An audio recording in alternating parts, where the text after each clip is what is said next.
Pernyataan bos Ducati, Enea Bastianini harus meniru gaya balap agresif Marquez. Jelang MotoGP Amerika, Ducati terancam.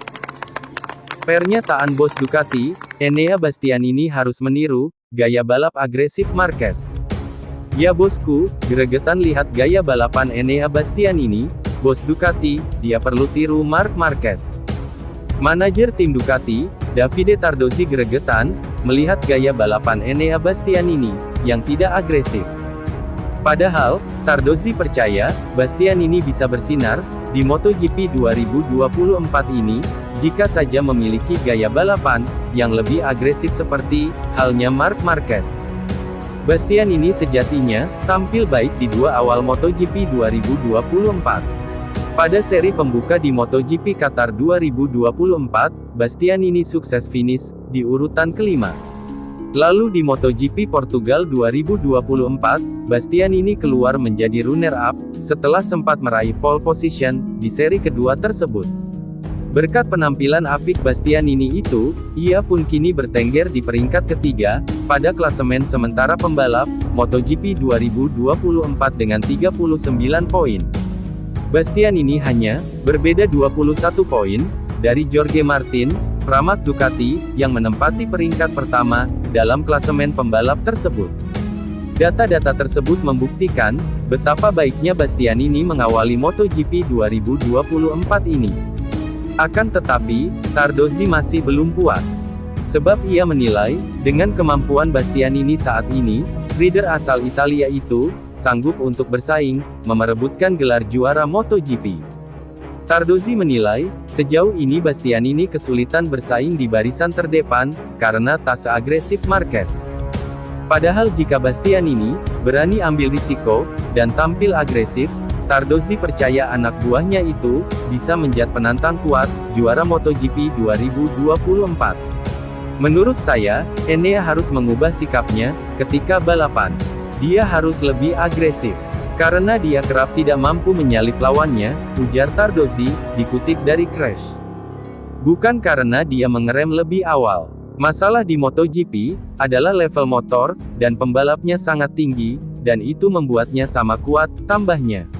Jadi untuk menyalip, Anda harus melakukan seperti apa yang dilakukan Marc Marquez terhadap Jorge Martin. Anda harus lebih agresif. Saya pikir Enea memahami hal tersebut, tutupnya.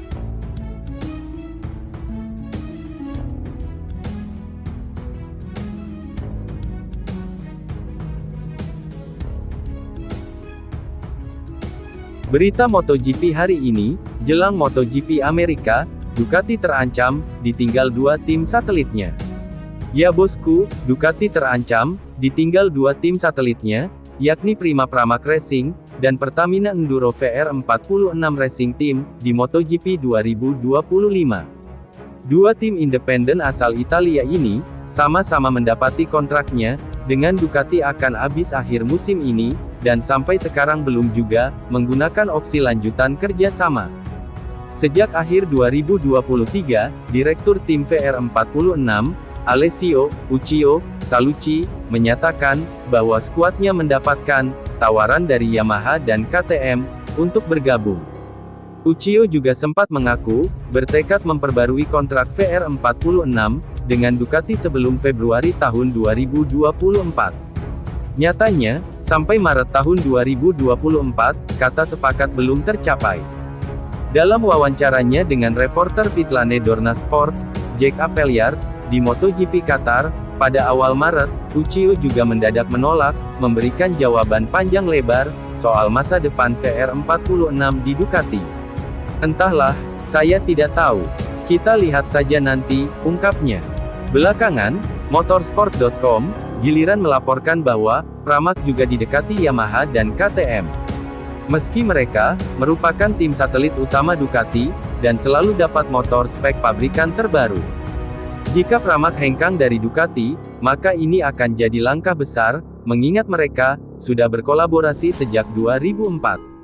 Uniknya, Dalicna sempat memberi sinyal lewat Sky Sport Italia soal rencana Pramac dan VR46 hengkang. Bakal sulit bagi kami mempertahankan semua tim tahun depan. Pabrikan lain juga ngotot mendapatkan tim satelit. Mereka juga dapat kesempatan menawarkan diskon besar karena mereka dapat bonus dari Dorna jika menurunkan tim satelit, ujarnya. Jika Pramac dan VR46 benar-benar hengkang, maka Ducati hanya akan memiliki 2 tim dan 4 pembalap pada 2025.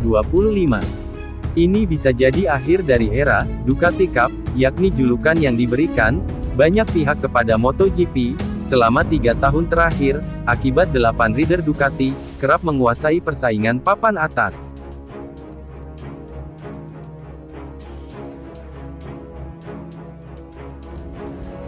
Miller, gaya Acosta mengesankan, kami perlu belajar darinya. Kami perlu memahami apa yang dia lakukan secara berbeda dan belajar darinya. Gaya itu mengesankan. Saya hanya bisa berharap untuk berkendara seperti itu. Saya harus terus melatih gaya saya. Saya akan kembali dan melakukan beberapa pilots lagi. Setelah meninggalkan kesulitan di Qatar, Jack Miller menjalani akhir pekan yang solid di sirkuit Portimao, finish di posisi kelima di Grand Prix dan Sprint Race. Itu adalah performa yang bagus, dan pebalap Australia itu mengamankan poin kejuaraan pertamanya. Dengan itu, namun, ia dibayangi oleh penampilan luar biasa lainnya, penampilan rookie Pedro Acosta. Dengan comeback luar biasa, dari posisi ke-7 di grid, pebalap Spanyol berusia 19 tahun itu, berhasil merebut podium pertamanya, di MotoGP tanpa rasa takut, terhadap Francesco Bagnaia, Marc Marquez, dan 2 pebalap resmi KTM, yang keduanya finish di belakang RC16 Acosta, milik tim Red Bull GasGas Tech 3. Saya sebenarnya tidak punya peluang melawannya.